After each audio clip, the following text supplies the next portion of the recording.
Welcome back, folks. In today's class, I'll be talking about the relative motion. And before I jump into the solving some math problems on the relative motion, I'll talk about some of the basics of the relative motion. So let's say that this is a plane which is flying in the east direction, and then there's a wind which is blowing in the opposite direction. So the wind is, let's say, 50 kilometers per hour, and the plane is flying at 1000 kilometers per hour in the east, and wind is in the west direction. And then there is a person standing here.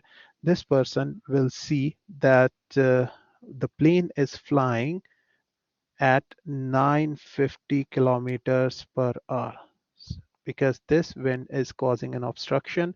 So plane is moving at 1000, but because of the obstruction of 50 kilometers per hour with respect to the ground, the person who is observing everything will see it as now moving, that the plane is moving at 950 kilometers per hour. So the person who's observing, I'm going to call it as the speed with respect to the ground because he's standing on the ground. And I'm going to call the velocity of the plane as the actual velocity. And then the VW, I'll call it as wind velocity. So if I have to write the formula, I can also write that VA plus VW is equal to VG.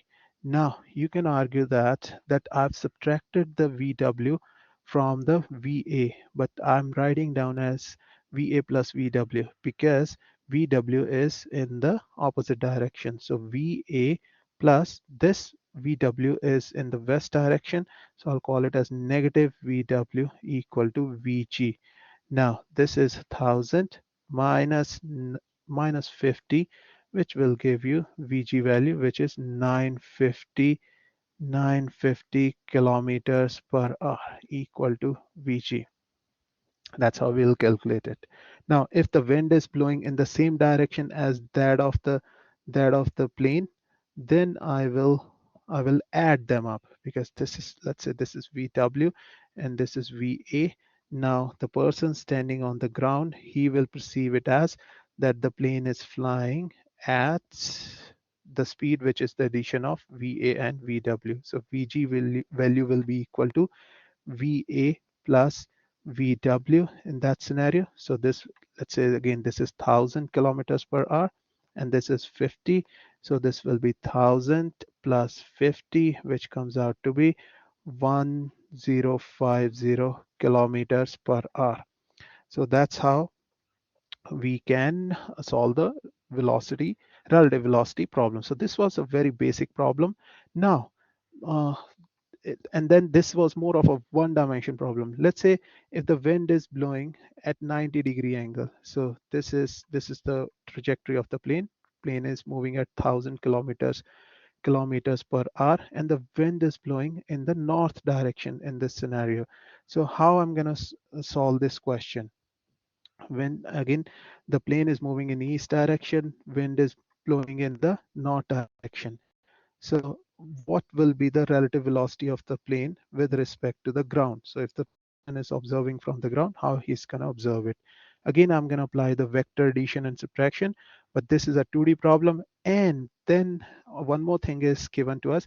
The wind is blowing in the north direction, so I can directly apply the Pythagorean theorem in this case. So this is VA,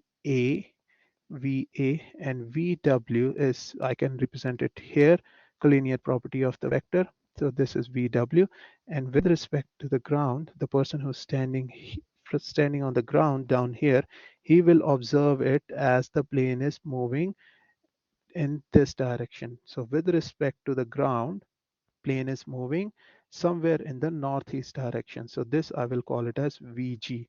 Now in this scenario, because this is a right angle triangle, I haven't applied any formula in this case. So don't start making a formula from here.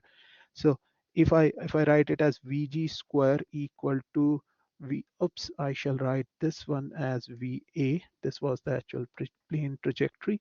So this was VA in the pilot's mind, the plane's trajectory in the pilot's mind. That pilot is trying to fly it in this direction, but the wind is blowing in the north direction, and the person who's standing on the ground, he will see the actual reality, and then the plane is moving somewhere in the northwest direction. Now, I will just apply the Pythagorean theorem. So Vg square equal to Va square plus Vw square. And this, notice, this is not a formula. This is just a Pythagorean theorem which I have applied. A square plus B square equal to C square. That's what I have done down here. All right. So make sure you're not confusing yourself. So this is the actual formula, that Vg equal to Va plus Vw. This is where we apply when we are trying to solve the vectors using the component method, or in one dimension, I can call it. Okay, this is just the way it came out to be. So I can again take another example.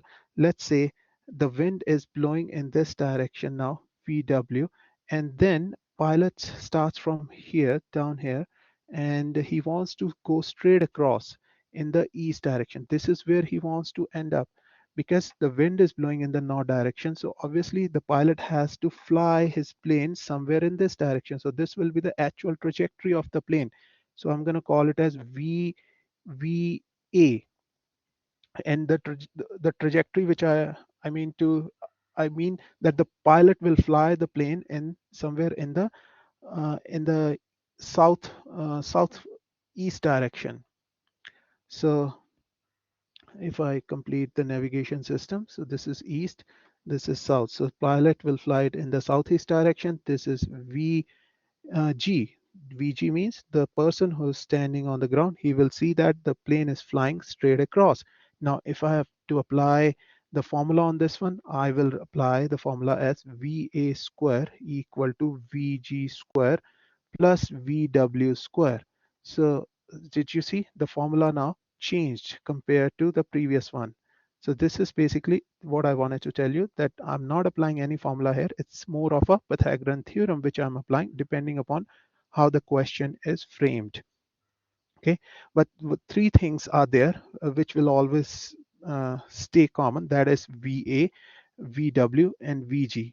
The VG is the ground velocity, VW is the wind velocity, VA is the actual velocity of the plane. So hopefully you were able to understand some of the basics of the relative velocity. Now I'm going to take a question on the relative velocity. This is a question from the Pearson book, and Pearson book for physics. So in this question, a plane flies west from Toronto to Edmonton with an airspeed. So airspeed is given to me in this question.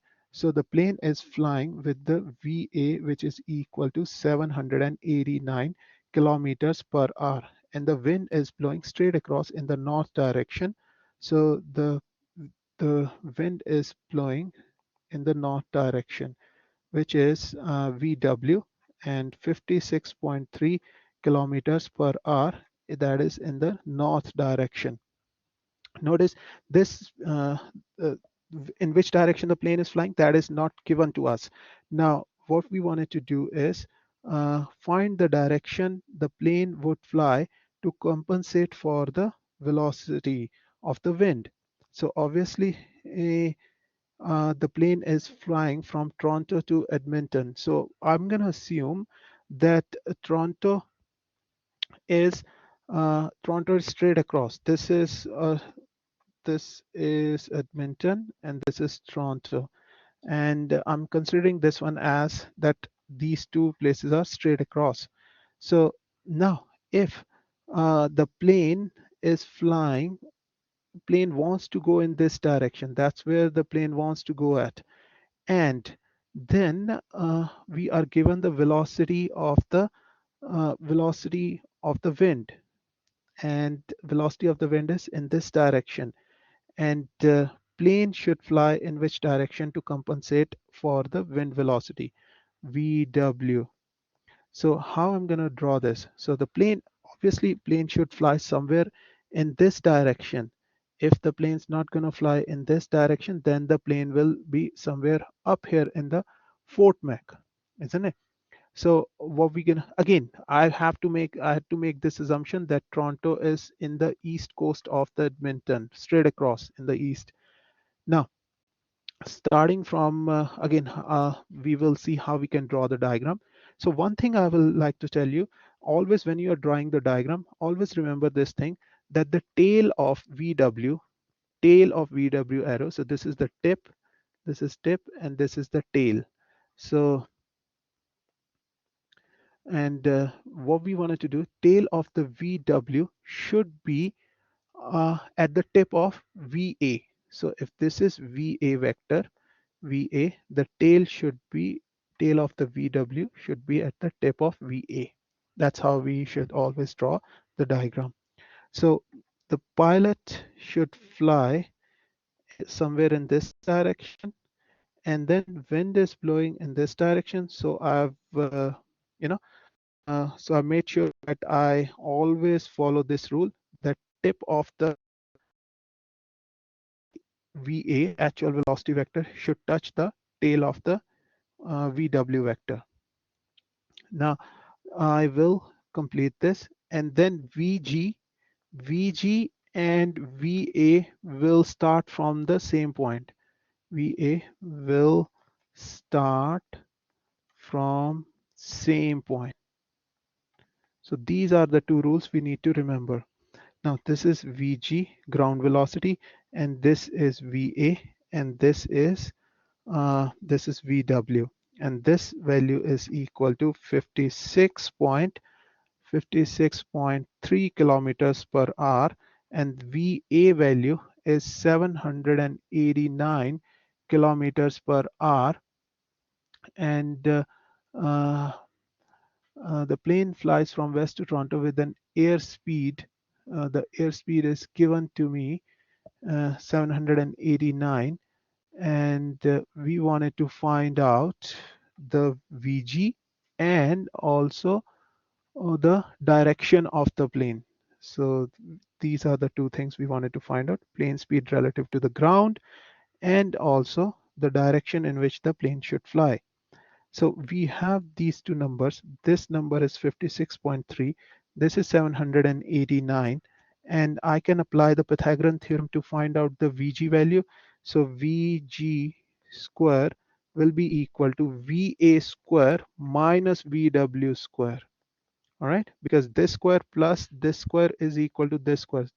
So I'm just rearranging the term while writing them. So this value will be 789 square minus 56.3. And one thing to know, you can also take care of, that this is in kilometers per hour and this is in kilometers per hour. So I can keep everything in kilometers per hour. So my final result will also be in kilometers per hour. What I'm trying to say here is you don't need to change once all the notations are in kilometers per hour. So you can keep them as it is. So VG value will be square root of this, and then you will find the ground velocity will come out to be 787 approximately kilometers per hour. And if I were to find the direction, I can use the sine theta, tangent theta, or cosine theta, whatever formula we wanted to use, we can use that one.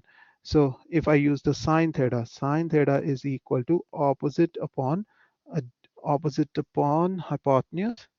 So hypotenuse value is 789, opposite is 56.3, and sine theta value will come out to be sine of, do the math, then it will be approximately 4.1 degrees. That's the angle at which the plane should fly to compensate for the speed of the wind which is blowing in the north direction. So hopefully you were able to understand some of the concepts. I'll see you with another video. Till then, goodbye. And if you like the video, think of subscribing it. Even if you don't, that's fine.